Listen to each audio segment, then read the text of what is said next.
Good afternoon, everybody. Chris Frew with BioBuzz for this week's What's the Buzz? Thank you all for joining and tuning in, and I'm super excited to welcome today's guests from ReGen Valley Tech Hub. Julie Lenzer with ARMI and Flo Nicholas. Welcome to today's What's the Buzz? Thank you for having Thank you us. so much for having us. So Julie, you're a Chief Innovation Officer. What a cool title. One day, it's actually one of my, I want to have that title one day for ARMI, which is the Advanced Regenerative Manufacturing Institute. And Flo, you are the Chief Impact and Community Engagement Officer for ReGen Valley Tech Hub. So we're excited to talk about both those organizations, how they work together today, and just have a fun conversation about regenerative medicine too. So thank you for joining.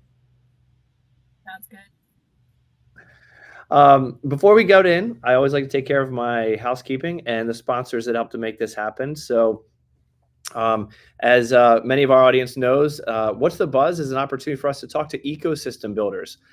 That's the hat that you guys are wearing probably each and every day, and that's what we're going to talk about today.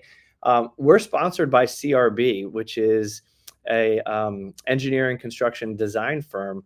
They're the real ecosystem builders, I like to say. While we're building ecosystems in the terms of the economic development, they're literally building the labs and the facilities that the scientists and engineers and the startups that we work with develop their innovative technologies in. So I want to thank CRB for everything they do.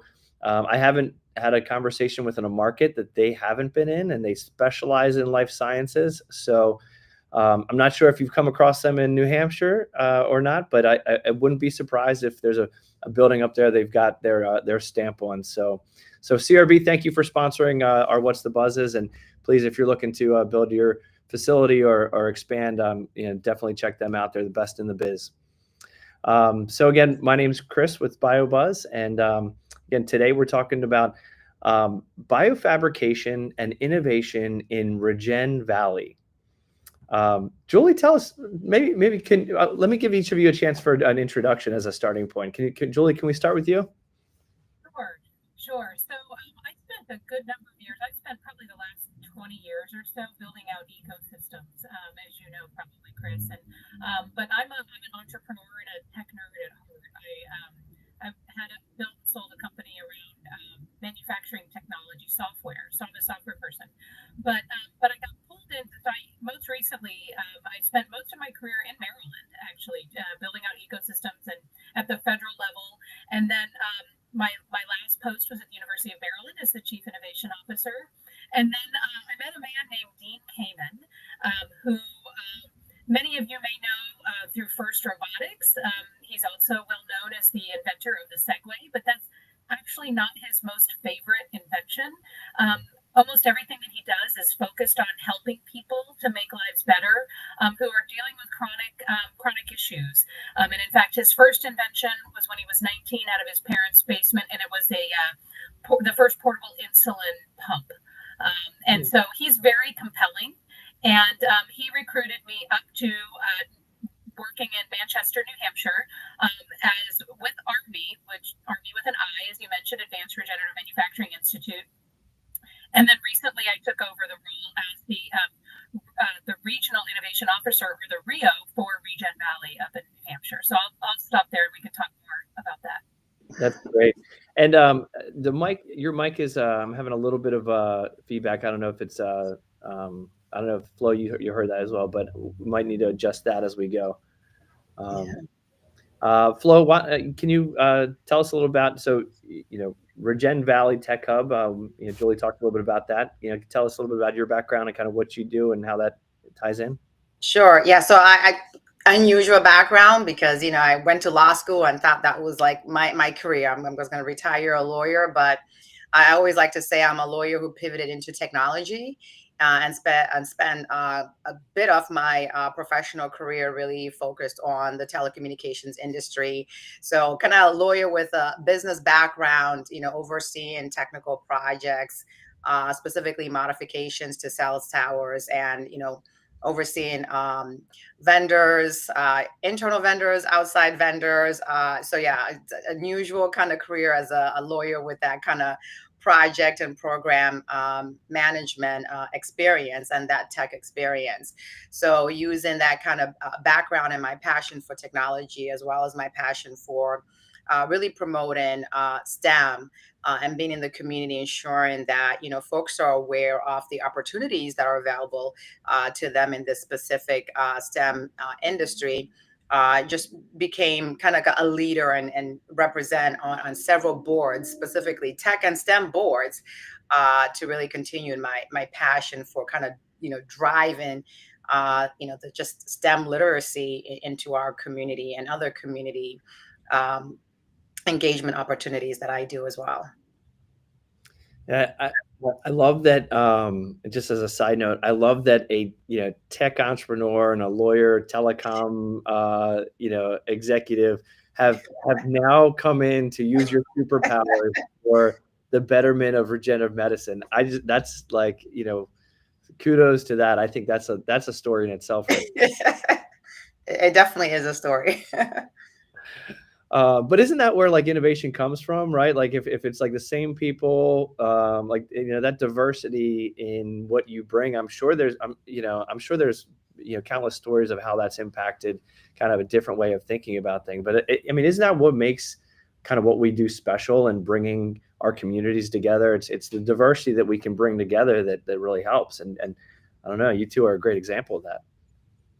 We certainly enjoy working together, and it's an honor and a privilege to have be arm in arm with this with Flo on this project for sure. So tell us, so the project is really built around an EDA Tech Hub grant. So there's two things we talk about. We talk about biofabrication, right, which is the core of it, and that's what ARMI really does, nationally, but headquartered in New Hampshire. But the project came about through an EDA Tech Hub grant, which congratulations. I think last year or the year before you were the recipient last year. Last year you were the recipient of. So I'm sure it's been a busy year for you. So can we talk a little bit about it? Tell us how this Tech Hub designation really came about and what it's done to kind of unite what's now widely growing as a brand, the ReGen Valley. Sure. So interestingly, so EDA, the Economic Development Administration, are the ones who administer the tech hubs. But a lot of this started previously. ARMI itself is a nonprofit as well, and we were funded originally in 2017 from a grant from the Department of Defense, focused on how can we return our warfighters to fit, form, and function after their service and when they get traumatic injury, when they're injured, and working with veterans. Fast forward, and so ARMI is a national network, right? So we have members all over the country. But in 2022, I joined actually ARMI earlier that year, jumped right into another program that EDA had, which was called Build Back Better. And so we also were awarded the Build Back Better funding of about $44 million, which was the first dedicated funding to take this national network and drive local benefits. So creating the place-based platform for it. So those two platforms then were the perfect setup for applying for Tech Hub designation and then being awarded as one of the original, I believe there were 12 that were originally awarded out of the 30 that were originally given some implementation funding. So I will say that while it is a tech-based entrepreneur or tech-based economic development, right? That's what they're looking for. We're taking a different approach, and maybe I'll let Flo talk a little bit about that. Is that we're tech-centered but community-guided, and so that's really where this. And her title is Chief Impact and Community Engagement Officer, and that's a lot because she does a lot. So the title has to be reflective of the amount of value and the amount of just pounding the pavement, engaging with stakeholders that Flo has done. And that is, not jumping ahead, but that's been one of the secrets of what we're doing here in ReGen Valley is really that community piece of that. So I don't know, Flo, if you want to kind of talk a little bit about that. I think that was key to our getting the, not just the designation, but also the funding too. Yeah, I'm glad you mentioned that, and Flo and I talked a little bit about that in the pre call. How important, and Flo, I'll let you take the stage for this, but how important it has been, and I guess the question for you is how important is it that you invest in these grassroots and these kind of boots on the ground, community driven, and BioBuzz is a community. We always say we're community driven too, so I'm like, you guys are singing my language here today.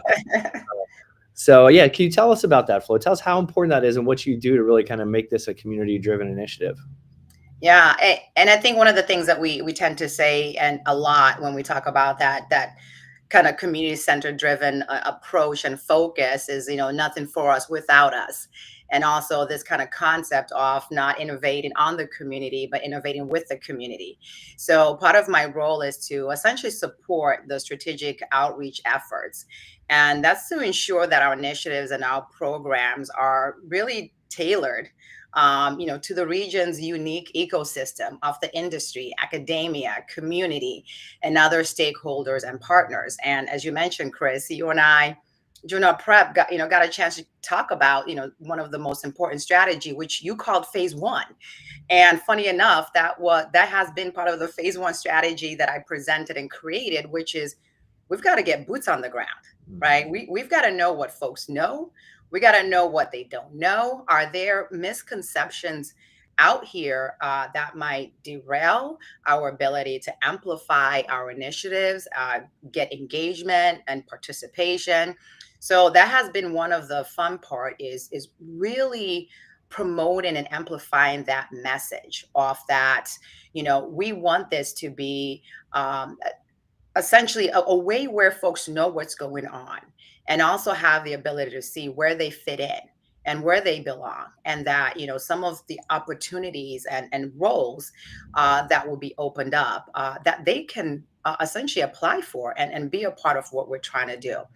And what we've essentially gotten back in terms of reception is excitement. People are energized. People are looking for hey, we want to join the consortium. Where can we pour in our resources that we have to help uplift the growth of this tech hub? And that's a lot of the work that I've been doing. And the impact part is really about the data analytics, right? Monitoring our key project initiatives, monitoring our community outcomes, workforce development, economic trends, and other regional shifts. You mentioned something about how excited people have gotten. I talked to a lot of ecosystem builders. We were just talking to Jim Panucci, who's building Activation Capital in Richmond, and we were talking to Pennsylvania Life Science Alliance just the week before. One of the common things, and again, I work closely in Baltimore and Maryland. One of the things that I experience sometimes, and I wonder if you can comment on this, is sometimes these initiatives aren't met with that excitement. So the fact that you've been able to accomplish that, I would love to hear, what do you attribute that to? Is there, how did you go around building that trust or building that, building that excitement, people wanting to get involved? Because I think there's a secret sauce to that. And when you get that, I think it's probably magical in how it can help propel your community forward.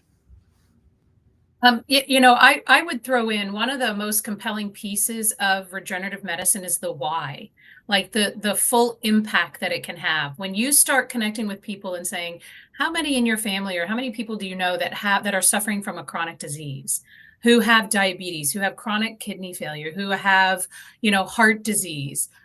We're working on therapies to help them. And so understanding that what we're doing has the power to save lives, people get excited about that. And especially because, like I said, everybody knows somebody that could probably use these. So I think the compelling why is one of the things.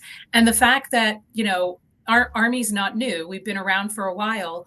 So there's traction and there's proof that this is a thing, right? So it's believable. And then I would say that, this is a community, and Flo, you can talk more to this, that I think is used to working together, and it's a small community, and small communities that can go either way, right? I mean, everybody knows everybody, and grudges can be held, and that could be a problem.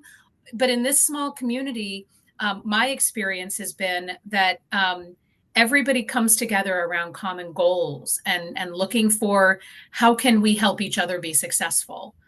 Flo, I'm sure you've been in the community longer than I have.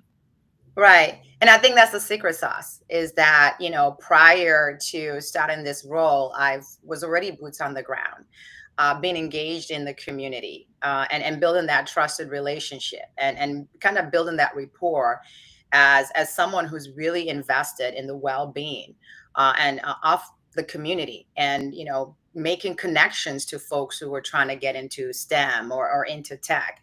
And I've also done it where I've sent something to Julie and said, hey, I've met this young woman who's interested in doing an internship at ARMI. And then Julie follows through. And this is a real life story where I'm out with my family, with my kids at a STEM event.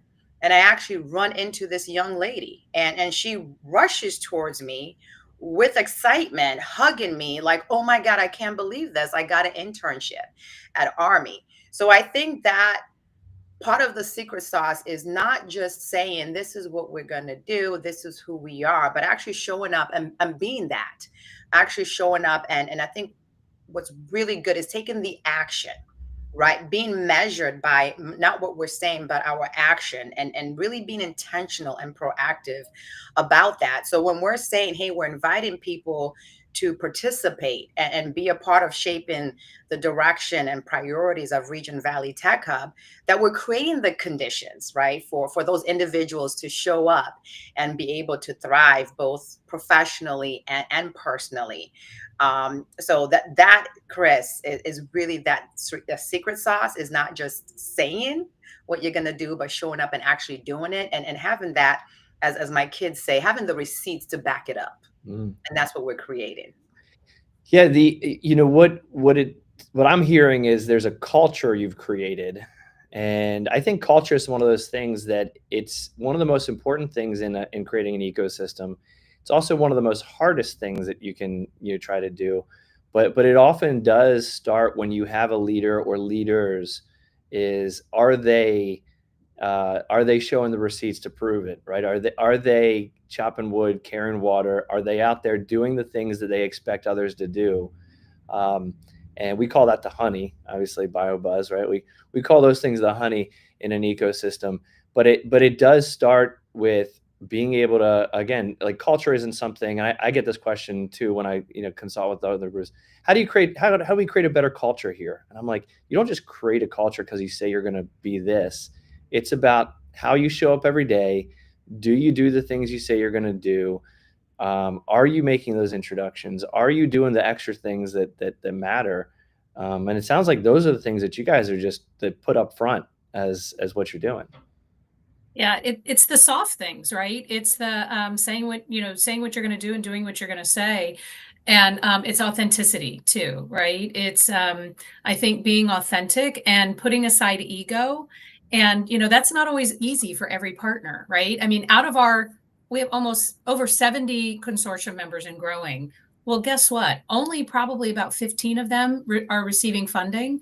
But so they're all still showing up. And we have our consortium meetings. We have one coming up. We have over 70 people registered for an in-person meeting. And they're showing up because they believe in it.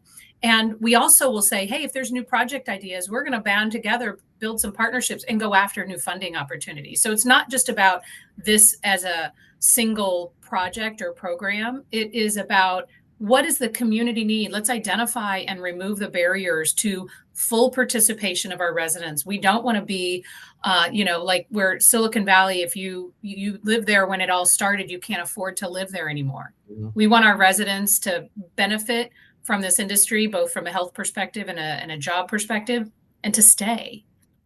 Yeah. So you've grounded this community and this initiative in the why. You are leading with community, and you're leading with culture and action and filling up. So what is it? It's been about a year, right? But obviously, Army's been there for a little bit longer. What are some of the, I guess, well, actually, before I ask you a little bit about some of the outcomes, tell us about a couple of some of these members and the companies. What is the regenerative medicine biomanufacturing? What are these companies? Tell our users a little bit about, like, Sure. what does that mean?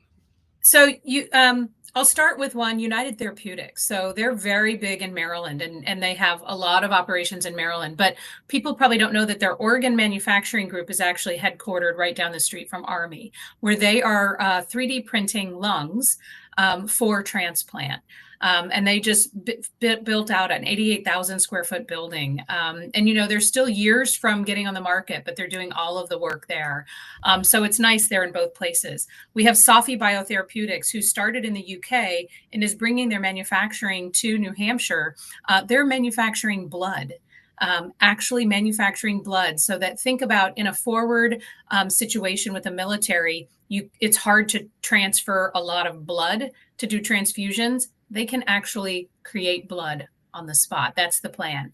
And one last one I'll share is Pro Therapeutics. They have a regenerative graft for rotator cuff and ACL repair. So if you've ever had a rotator cuff tear, the chances of re-tear is like up to 90%. And they've created a way that you can use the body's own healing capabilities to regenerate the connection, the enthesis between your tendon and your bone, that will reduce, we believe, the chance of re-tear. So everything from life-giving, and then last but certainly not least, we're working with Breakthrough T1D, which is looking at type 1 diabetes. We're actually manufacturing insulin-producing pancreatic islet cells and shipping them to their researchers, and we can see a path to a cure for type 1 diabetes within a very short time period. So it's across the board, and this is what we're doing. Our members, we're helping them to save millions of lives. That's incredible. Honestly, when I was thinking regenerative medicine, I think I was a little bit too narrow-minded coming into this conversation. That's a broad footprint of therapeutics and different technologies that are being developed. It's not, first I think of like regenerating bone, and I think, do that too. I think of stem cell treatment for hair loss, right? But this is a wide, broad field that regenerative medicine is impacting. Yep, we do bone, we do retina. We've got all kinds of skin, all kinds of really cool stuff. Traumatic injury and chronic disease. It's really, that's our sweet spot. Yeah. I guess a side question there, how important was it when you're looking at the Tech Hub initiative and some of the initiatives that you did kind of center in on a why, center in on something specific? I've talked to some regions, and they have a hard time kind of getting into that one thing, or that, it's like, we want to do this and this and this and this. And they're, sometimes they're probably like placating to their stakeholders, and everybody needs a kind of a piece. But like, you guys seem like you're really kind of on a really tremendous track there. How important was it getting that kind of central core of what you're doing? I'm going to toss this to Flo, because like I said, she's been in the community and she's probably seen a lot of initiatives come and go. What was it about this that seemed to galvanize and excite the community? Yeah, I think essentially what it is that the opportunities that could really propel the economic development and growth of this state. And Julie said it earlier. So New Hampshire, when it comes to resources, we're a small state. And what you notice is, a lot of organizations that are, go after the same resources. And sometimes people are kind of operating in silos. And I think this was an opportunity for, those words, collaboration and partnership, and coming together and essentially going after resources together, and just kind of driving initiatives and being empowered to drive initiatives, I think has been very crucial. And the messaging here, and Julie has done a phenomenal job, is really, your voice matters.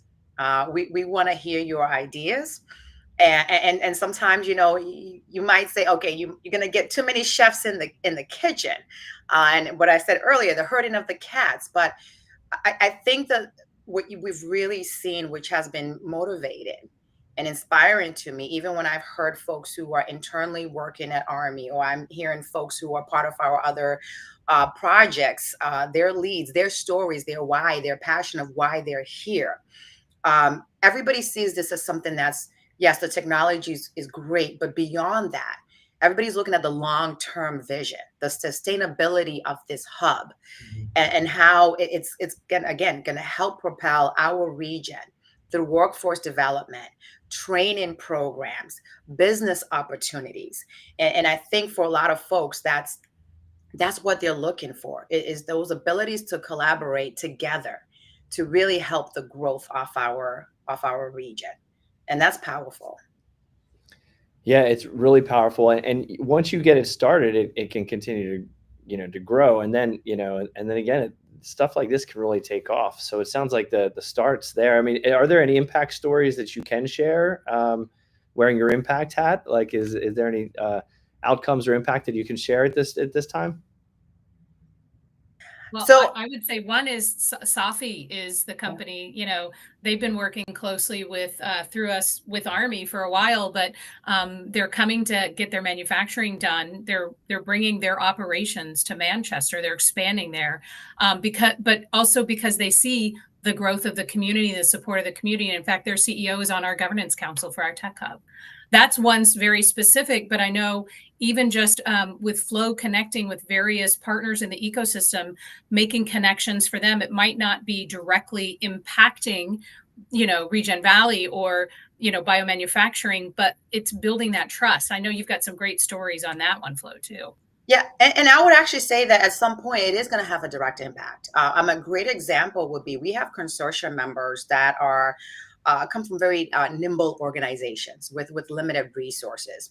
And one of the strategies that I've been able to use is identifying that, right? Who are the organizations that lack resources, and who are the organizations that do have resources that they're looking to share?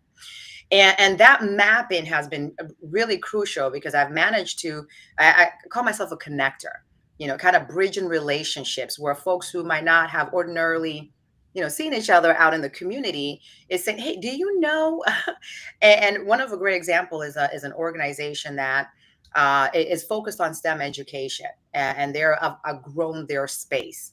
But I also, because of talking to our consortium members and really understanding some of their needs, and for them to be able to really actively participate, one other consortium member had a space, and they were looking for someone to be in the space. So it's like 2 and 2 together, like, hey, you guys should meet. And now those two consortium members who are part of the Tech Hub are working together to create this space where this other organization can grow their STEM program. And I think one of the benefits is that the purpose of this organization is to be very community focused and driven, to make science fun again, to make the kids who are part of the community aware of what's happening at ARMI, and help to see themselves as future scientists and professionals in the Tech Hub. So those are some of the things that we're doing, which right now, as Julie kind of alluded to, you might not see the direct impact, but if we kind of forecast, it's going to come right back into the Tech Hub, right? And those are some of the things that with my role I enjoy the most doing, is really being like, oh, what do you need? Oh, I know somebody for that. I want to introduce you, and creating those relationships that will help us sustain the growth of our Tech Hub, because we're invested in the growth of our community and our community partners. And that action piece, taking the action to help our community partners and consortium members grow and actively participate and engage in the Tech Hub. Well, I think that was incredibly well said. And I will tell you that community, when you think of community, like, I think that's a critical role. And sometimes we track impact through these larger metrics that we're all tracking for our grants and things like that. But those sometimes are the things that really make the difference that you don't see. I mean, Julie, from the startup experience you've had, like, sometimes the difference in success or failure is sometimes those little things that happen along the way. And it's critical. I mean, I'll just share internally, like, we've been building community in Maryland for a long time, and I can't tell you how many stories we have, people that came to our events or programs or read an article we shared. Because the other thing we do is we try to share these stories so that we're creating the honey and the culture, and that also sometimes people don't come to the events, but they need to know about there's a resource available. But those little things, they add up and they stack up. We had a company that was trying to start, and they were stuck on an assay, and we're like, oh, we know some biochemists that are out of work right now. Let us connect you. Like, oh, well, we can't have them here at our labs because they're government labs. Oh, don't worry, we know so-and-so has some empty lab space, and oh, well, we need this specific instrumentation. Oh, okay, don't worry, we know so-and-so down here. Let me send them email out. And in 3 days, I had 3 labs who would be open to having somebody come and just hotel in there. Like those little things, I mean, there's no money there, there's no monetization, but that stacks up. And what you're doing is you're stacking these things up, and it's going to stack up. I mean, your Jenga tower is going to get pretty darn tall when you keep stacking these things up like that. And again, I think that goes back to like, what are the secret sauces for communities and ecosystems that really thrive? It's those things. Yeah, no, absolutely. And that is, like you said, that's about, understanding what's a win for everybody, right? And making sure that they're finding a win through their engagement, right? It might not be directly related to getting a cure out, for diabetes. They might not be contributing directly to that.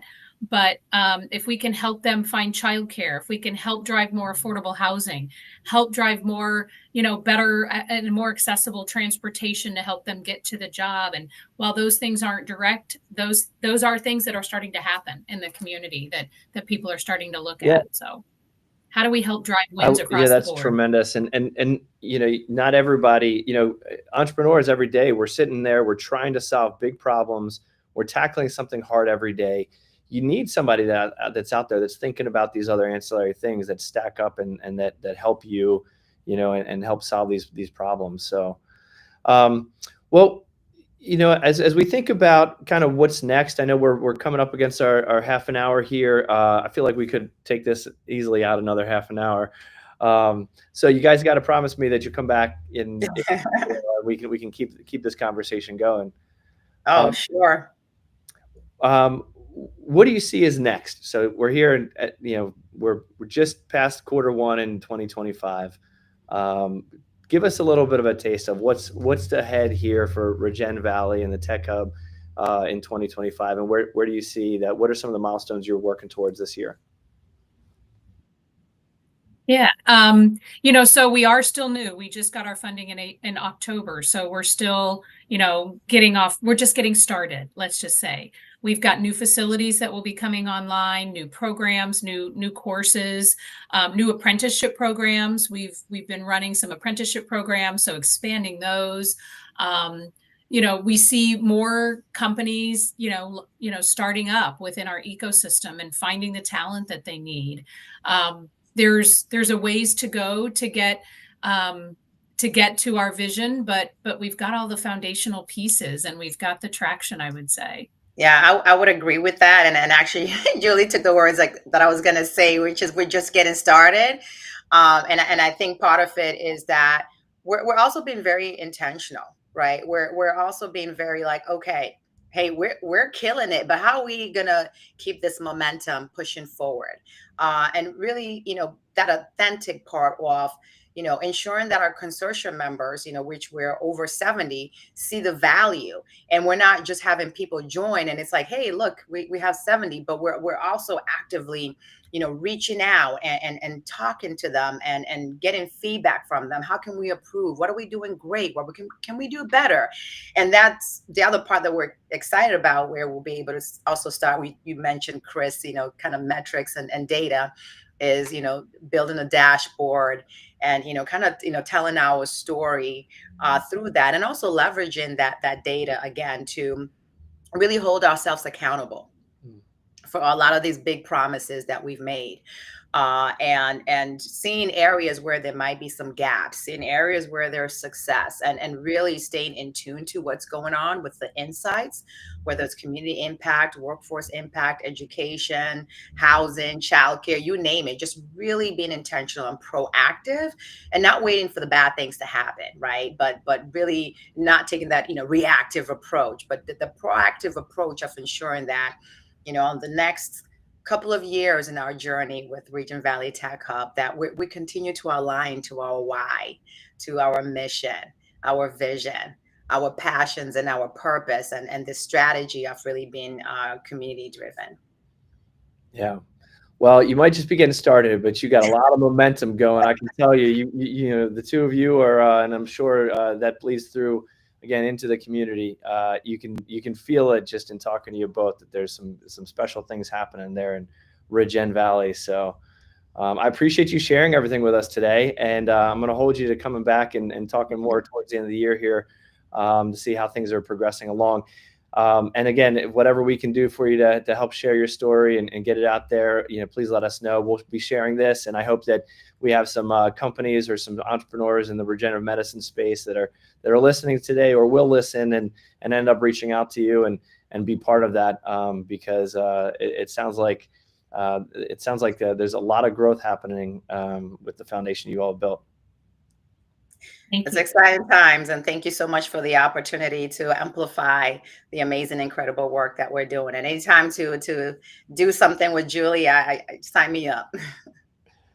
Well, I'm glad we could get you back on a LinkedIn Live. I understand you've done them in the past, so glad we could get you back live. I love doing these things. One, they're just fun conversations to have, and I get to talk to interesting people that are doing big things, and building things that matter. And what a better way to spend my lunch hour than that? I mean, I think of it. Well, thanks for what you do. It's important. Yeah, Thank you. that. Yeah, well, we're excited. I hope that I can get up there sometime and experience it in person. I know you've got some events that are planned throughout the year. May 23rd, our community update event. So it's open to the public, no cost, right here in Manchester. So yeah, feel free to come and join us, Chris. We expect a big turnout. So it's a great opportunity to really network with us in person, and also learn about all the progress. All right, I'm putting that on my calendar. May 23rd. Well, thank you all for tuning in today. I hope you enjoyed the conversation. I know I did.